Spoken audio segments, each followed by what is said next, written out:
Horn section, it's a big chapter. In this big chapter, there are certain sections of horns what exist. One of them are saxes. My name is Piotr Kowalczyk, and in today's episode we are exploring 4 saxophones. Soprano, alto, tenor, and baritone. 4 saxes, 4 voices, on top of one specific chord.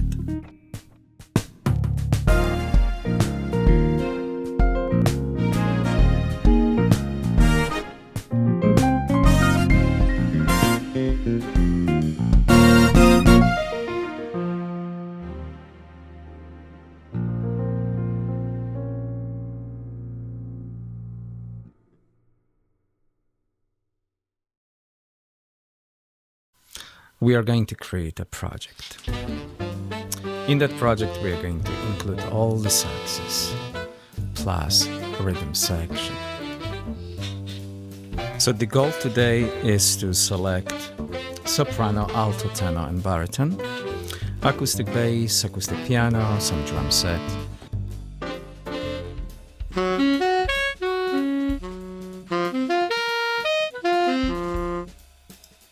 Okay, next.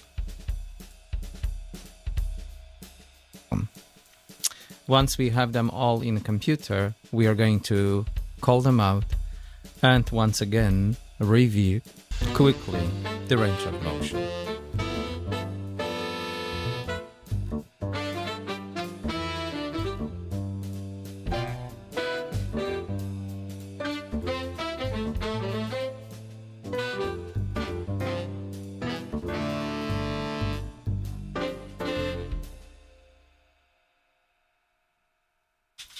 We've got soprano sax, we've got alto sax, we've got tenor, baritone, piano,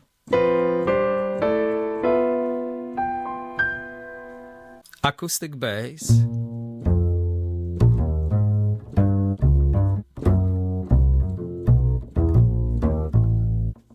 and of course, we've got the drum set.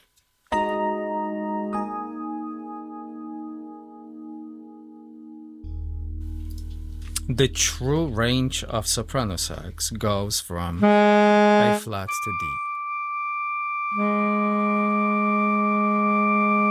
We also agreed that the safest way to play that instrument is from B flat to B flat.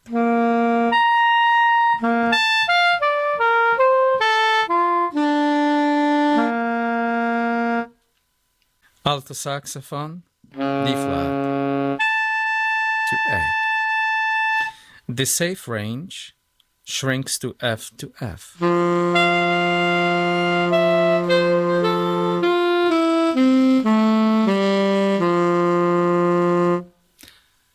Tenor saxophone from A flat to E.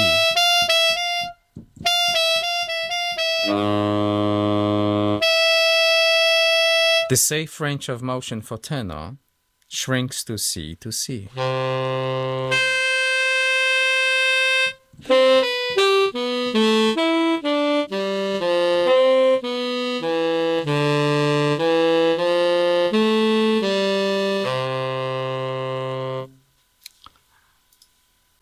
Our baritone,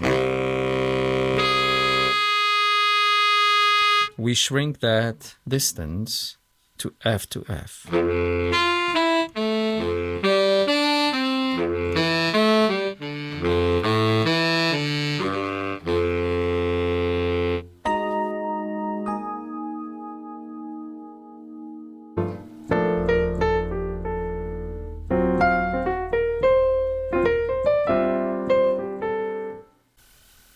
Everything starts with the piano comp.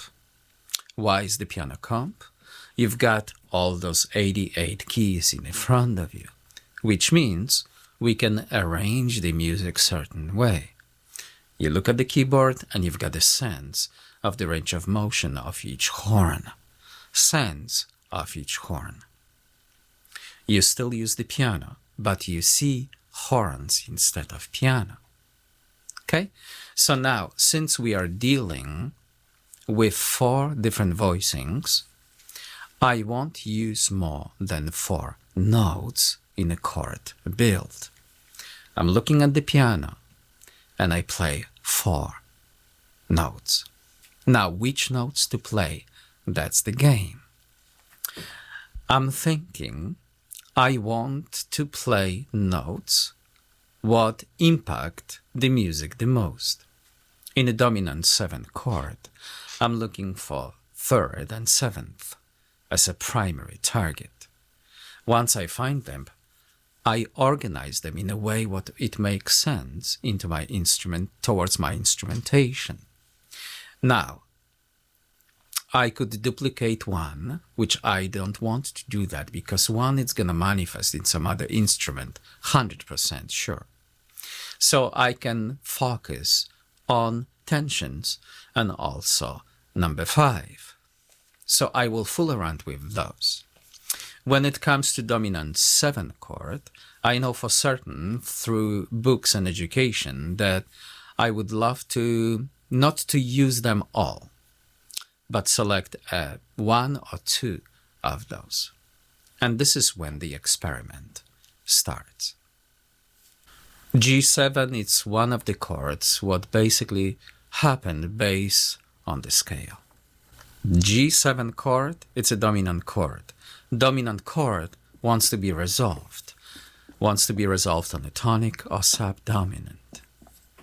If we sustain that chord just a little bit longer, it still needs to be resolved.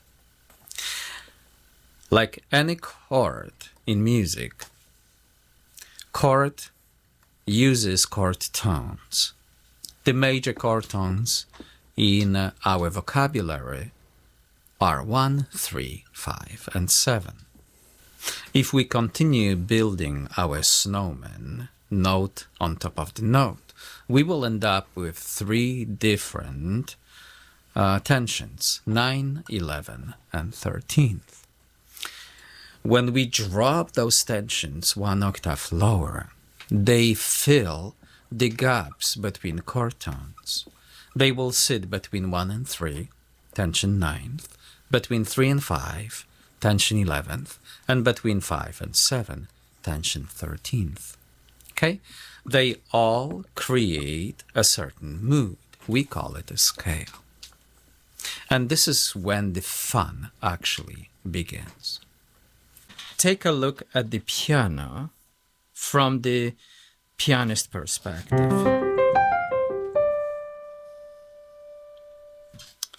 Soprano saxophone, B flat to B flat. Alto saxophone from F to F. Tenor saxophone from C to C. Baritone from F to F. Let's just try it again. B flat to B flat soprano. F to F alto. C to C tenor. F to F baritone. Okay, so if we go nuts, alto, soprano, tenor, baritone, tenor, baritone, alto, soprano. What I love about this technique is because I have to memorize. Think about this. I have a sheet. I made a sheet of range of motion for myself. I put it away. It's always available to me. But I don't want to refer to this page until I have to double check something. This 2-range octave, it's consistent for all the saxes. 2 octaves, 2 octaves, 2 octaves, 2 octaves. Soprano, alto, tenor, baritone. So now All I have to do is just memorize where they sit. 2 octaves from B to B, soprano. Alto, F. Tenor, C. Baritone, F. If this is too confusing, you can visualize how the saxophone looks like. The soprano is the smallest, which plays the highest. Alto saxophone is smaller than tenor, but bigger than soprano. Tenor is bigger from alto, so automatically plays lower frequencies, and baritone is the giant one, what basically shifts everything down to that low frequencies. And voila, this is how we can from now on see the saxophone section when you write for one.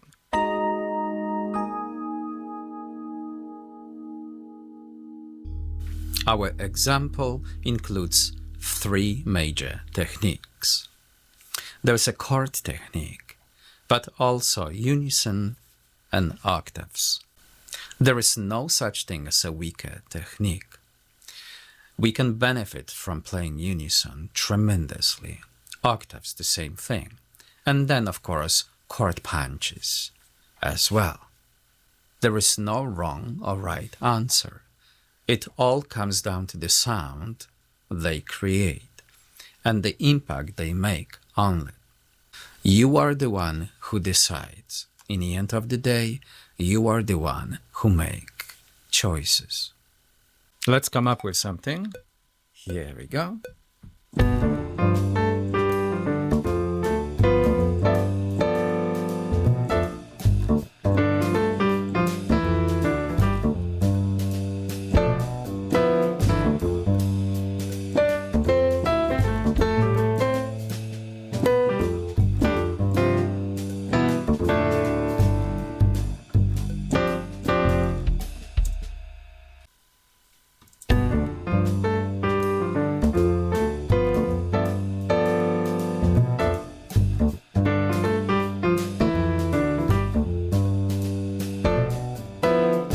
All right, so we want to make sure that there is no mistakes first.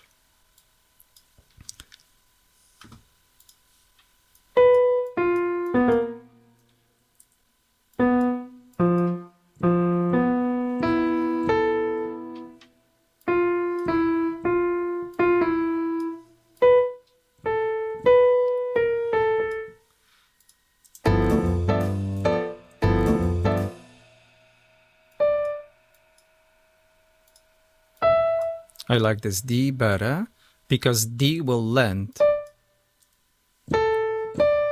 I mean E, tension 13, will lend eventually on 5.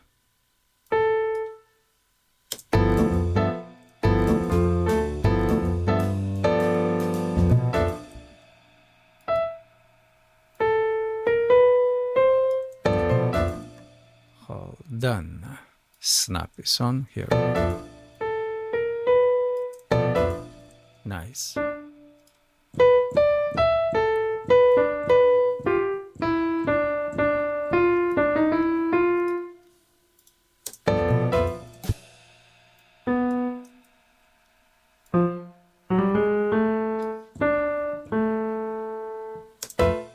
Beautiful. Okay, so I do a precise adjustments in piano mode. You see, in piano mode, I can control these voicings and control the harmony movement better than from individual horns. Once we polish this track, we can distribute it to other horns and just, yeah, play it that way.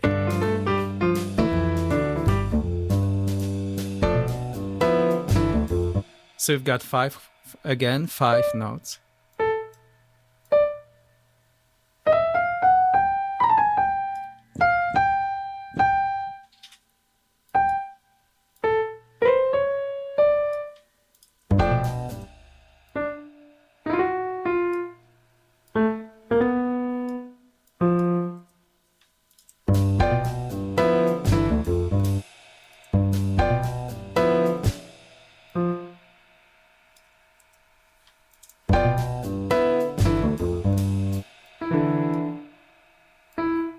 This could be a wonderful one. Pa, pa.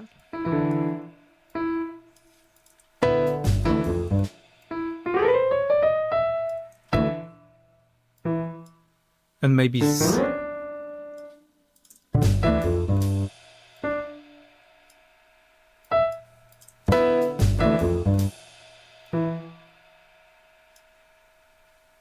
too low. Too low to have an impact.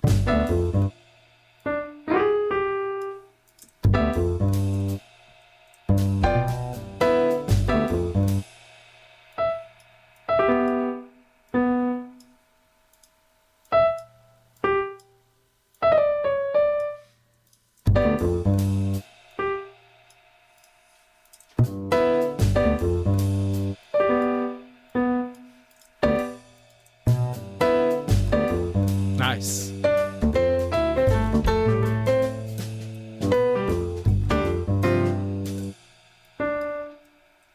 I love those. Yeah, perfect fifth.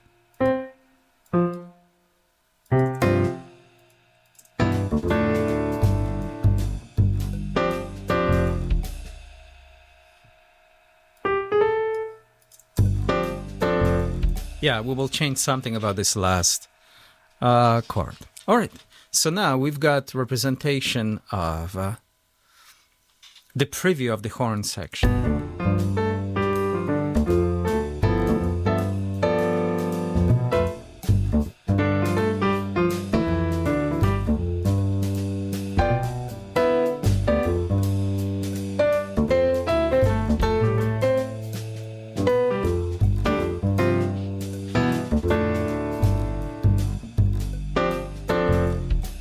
Okay, it's very simple.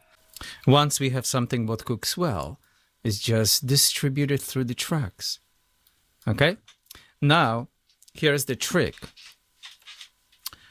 We are using a unison and octave technique between chords.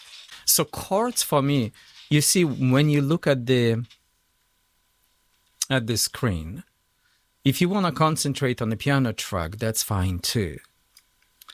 On piano, we are using octaves, but sometimes these horns will play unison as well. So not only octave technique, but unison technique, which we described earlier in previous videos. Now, these chords, for me, stand for subway station. Boom, we hit the subway station. And we play unison octaves, and there's another subway station, boom. And we play in unison and octaves, and there's another subway station, boom, boom, boom, boom, boom, boom, boom. Okay? All right, so this is how now subway station exists as a chord. It's a specific vibration, specific sound. We are looking forward to hit those, boom. But what happens between is just up to our creation. We will get there. And how we get there, it's up to us.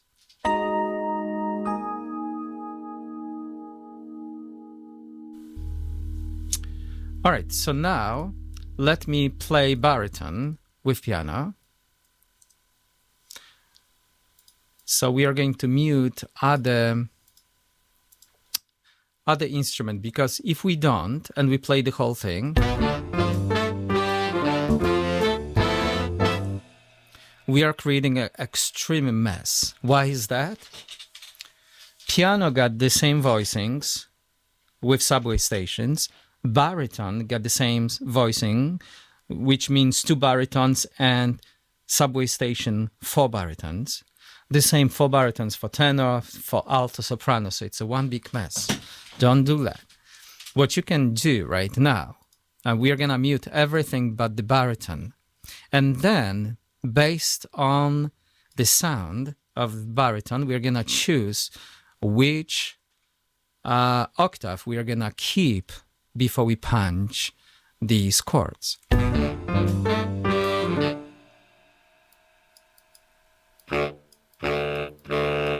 As you see, this note doesn't exist.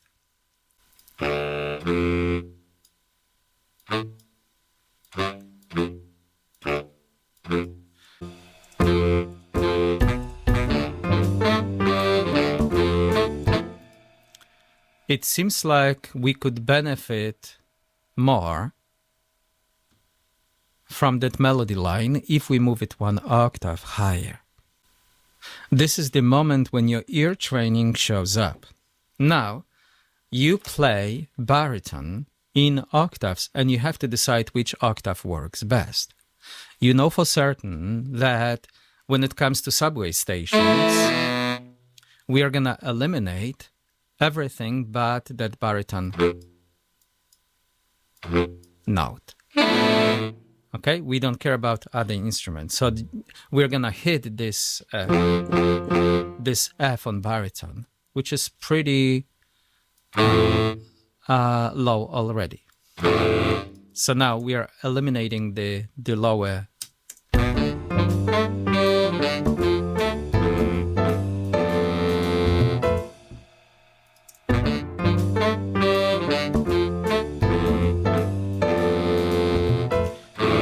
The same here, this bottom doesn't work. You see how powerful, how strong this baritone is in this moment. And we're gonna eliminate other layers.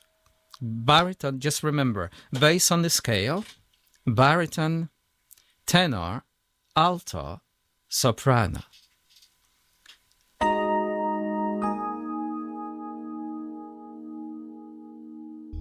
The beautiful thing about the creation is that creation doesn't end. You can always tweak something and move towards other direction. Another technique what I like to use, instead of deleting the notes, you can mute certain notes. Because if you, in the end of the day, you change your mind and you want to drop that baritone one octave lower, you just unmute what you muted and mute what you didn't, okay? But if this is too late for you, you can do this. You can mark this section and drop it one octave lower. So it's another way of doing business. Now, when it...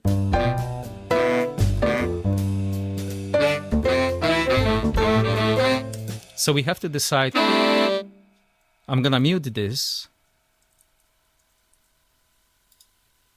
I'm gonna mute the top one.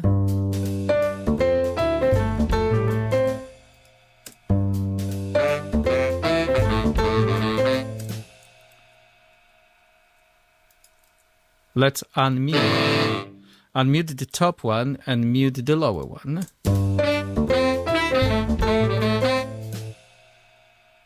Wow, hard decision. Let's try it again. Okay, I'm gonna stick with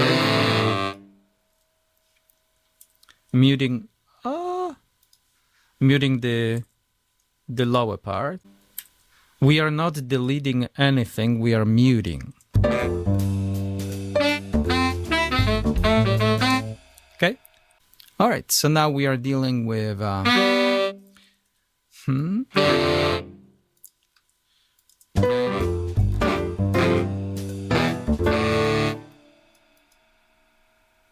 doesn't exist.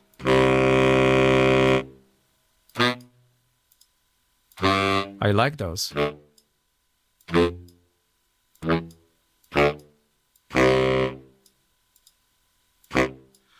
I like these. So now let's mute them. These notes don't exist. So so baritone can repeat these notes with tenor, no problem.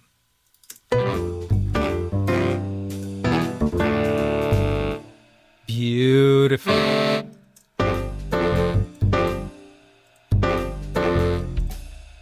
Okay, from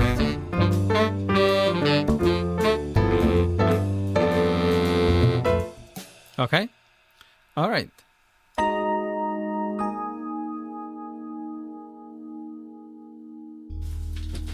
You see, music playing, it's all about relationships. When we talk about the music in general, we think about relationships. There is a relationship between piano and baritone. Now, baritone and tenor. We want to make sure that these relationships benefit the most from each other.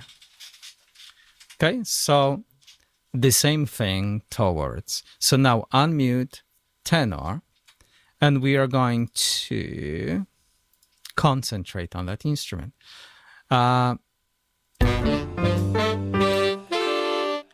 Let's mute the top and see.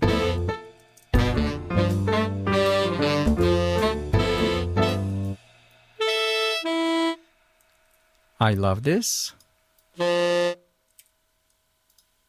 Okay, now I know that tenor, I want to use this, and I know I want to use this on tenor.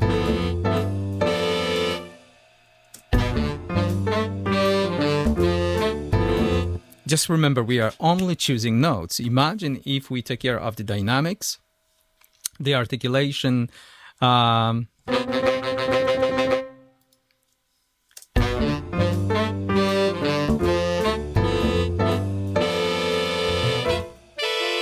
these ones out, these ones out.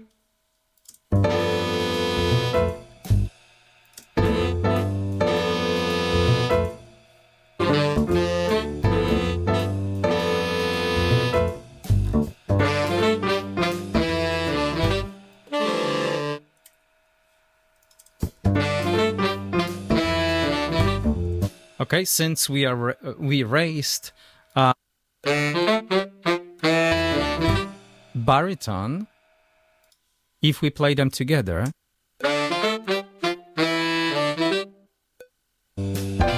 they still play in octave, which is wonderful. All right, then next punch.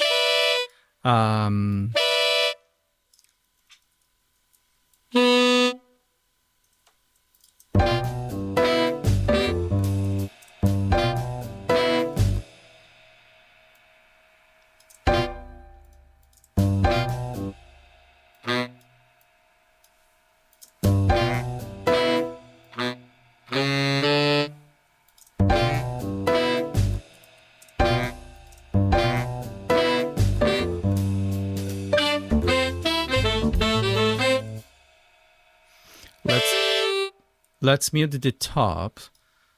You know, I never liked the tenor on top of his register. This is when the tenor actually shines the most.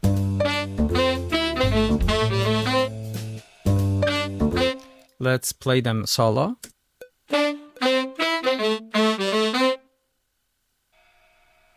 Beautiful. And this is the example of the unison.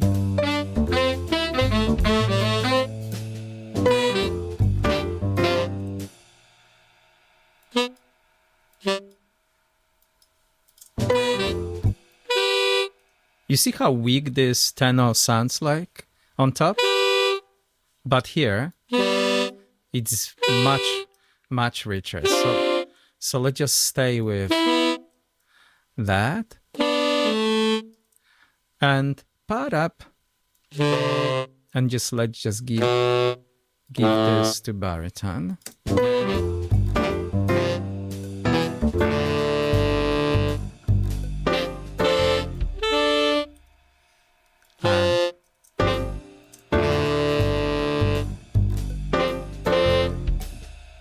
And voila. Okay? So you see what we achieved so far?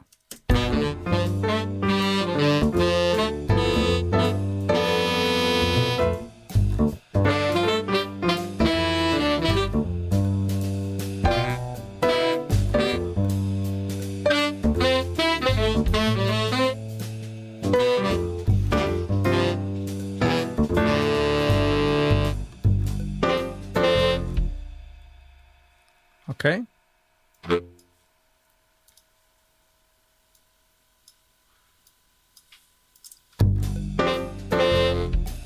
Okay, beautiful.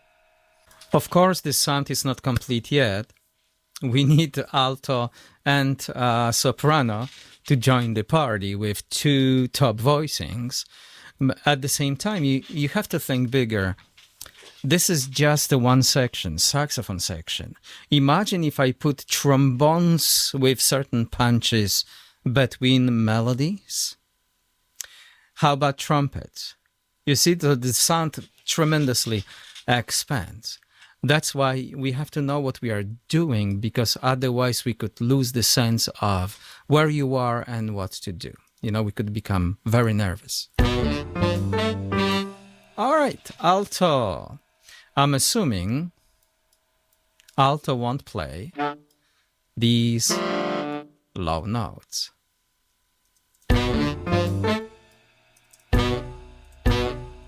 Excuse me. Here.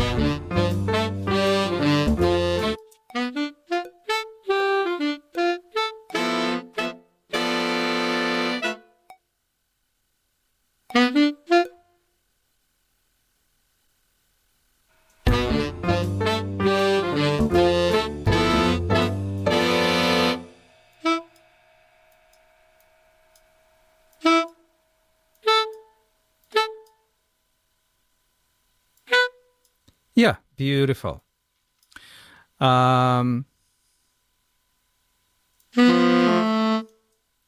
These notes are taken by the baritone and tenor, so we've got... Let's keep that top voicing for soprano.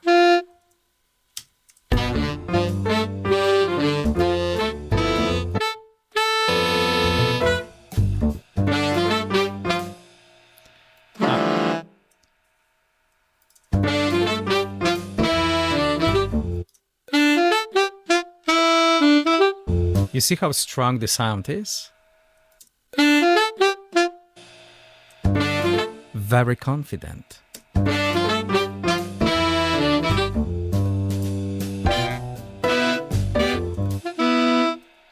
So now, top voicing out.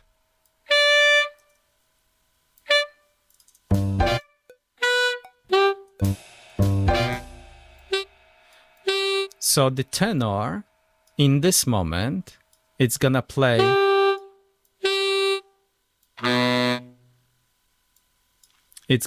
unison with alto.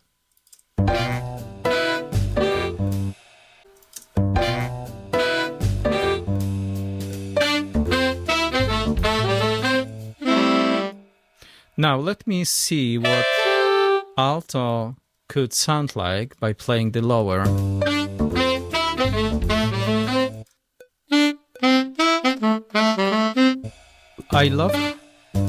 I love how it sounds with tenor.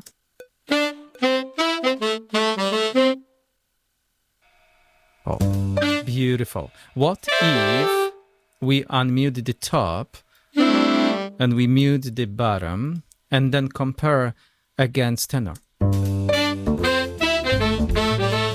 So it's a different flavor.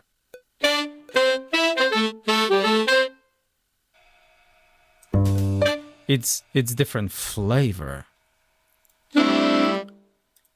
I think I'm gonna, this time around, keep the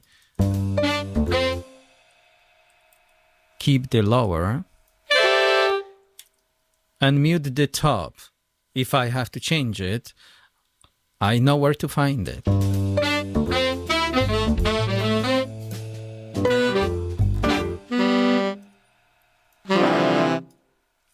The bottom two out.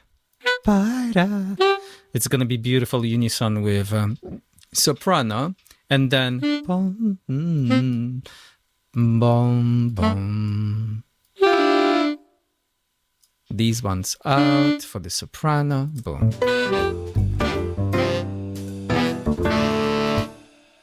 Okay, if we solo baritone, tenors, alto.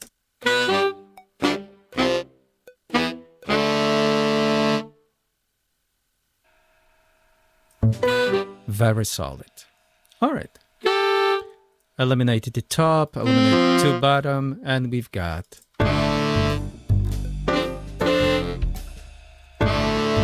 Okay?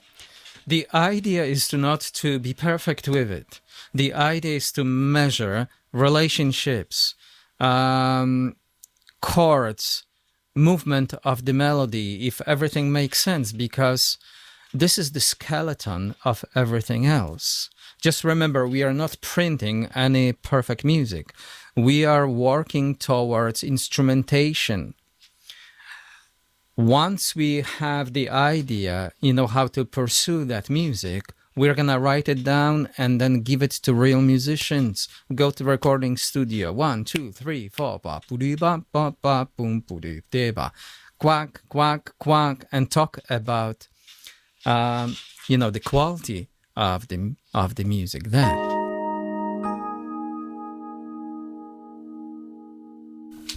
We could end up with a lot of trouble. Let me tell you why. When we use plugins on a computer and we punch the horn section into your music, it sounds terrific. It sounds big, large, a huge success, right? Then we write down the same notes to real musicians. We go to the recording studio and turns out that music doesn't sound so powerful any longer. So now the first reaction is we're going to blame the instrumentalists who didn't deliver the quality of the sound, what we heard in our own studio. Turns out when we use VST plugins, they are spiced. Like if I use 1 or 3 or 4 different voicings and then I use horn section as a whole, of course they are gonna sound more thick, more powerful, much richer than in the reality. Then we are dealing in a recording studio with 3 or 4 different horns, the real ones, and they cannot produce the same outcome. Okay, so just be aware of the situation. Instead of duplicating the sounds over and over again through several different horns, have a new mindset towards horn writing, which is 1 horn, 1 voicing.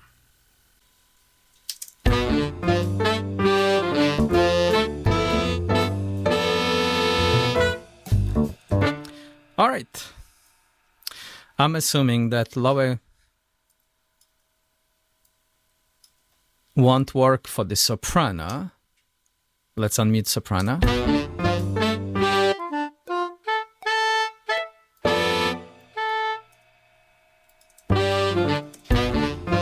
You see how low already this melody is for soprano? The soprano range goes from B flat to B. That's the comfortable range for the soprano.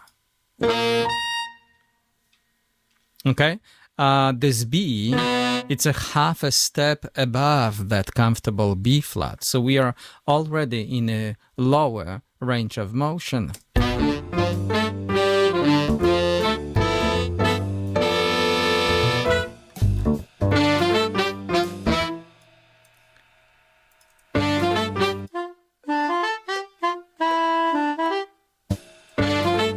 You see, it operates in that sweet spot of delicate.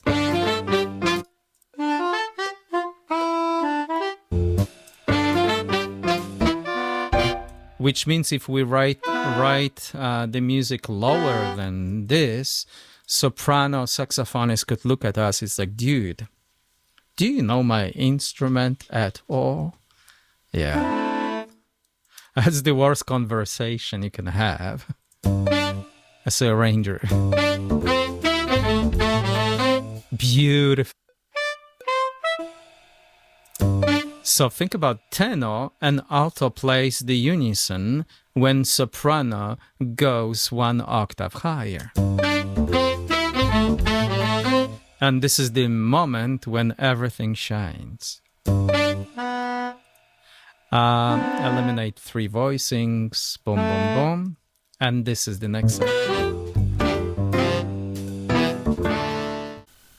When you practice writing for horns, you develop the sense of them. The sense of where they sound good, where they sit well, and how they interact with each other. We mentioned tenor with alto in unison, and also tenor in alto in octaves. They are two different vibrations. Through this practice, you will develop the stronger understanding what has to be done in order to achieve certain results. And that, unfortunately, comes with practice. That is why there is no such thing as a waste. I can waste all my day just playing with horns. In the end of the day, I learn a lot about horns themselves and myself as well. This technique will allow us to be more sensitive and more present with the environment of saxophones. Okay? Since there is no end to that journey, what's the point of rushing? Spend time with these instruments. Let me know what you think. I would love to hear from you. My name is Piotr Kowalczyk. I will see you next time.